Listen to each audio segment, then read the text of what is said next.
A feeling of fear permeated the air, and the friends' discovery of this strange mirror only complicated the enigma of the carnival's dark past.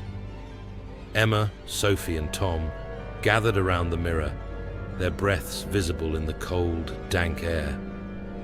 The mirror in the center of the chamber was large and ornate, its frame adorned with intricate carvings of grotesque faces and twisting vines.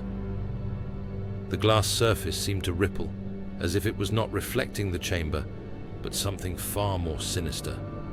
The mirror's reflection showed something beyond their reality, hinting at a hidden truth that was both horrifying and revealing. Emma stepped closer, her eyes fixed on the mirror's surface.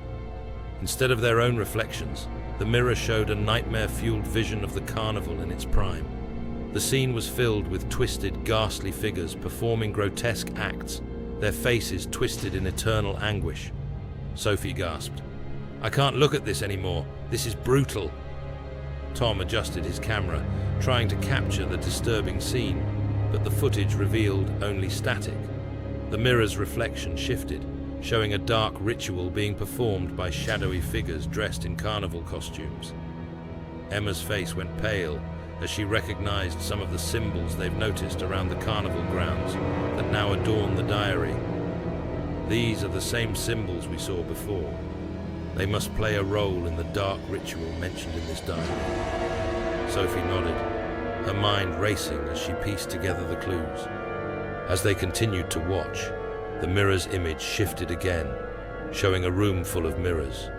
Reflection after reflection of endless halls, twists and turns. But suddenly, in one of the reflections, Tom noticed what looked to be a glass box with something inside.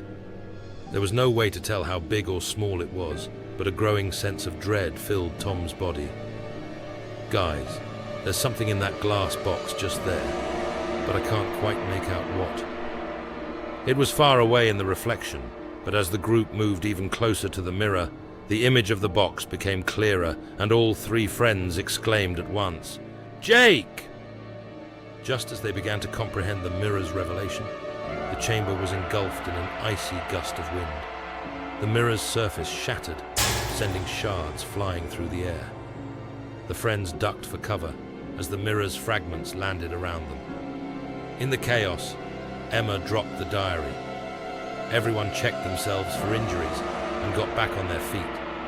Emma went to grab the diary when it suddenly flipped open to yet another new entry. This one read, "Finally, I will be freed of this curse. The boy will make a fine sacrifice. Then Master might finally let me go." Shocked and bewildered, the group ran back up the stairs to find the performer gone. The only thing left on the stage was another set of symbols that looked etched and burned into the dry wooden exterior where the performer was standing. Emma, unfazed by what they'd just seen, looked up at her friends with unease and said, "I know where they're keeping Jake.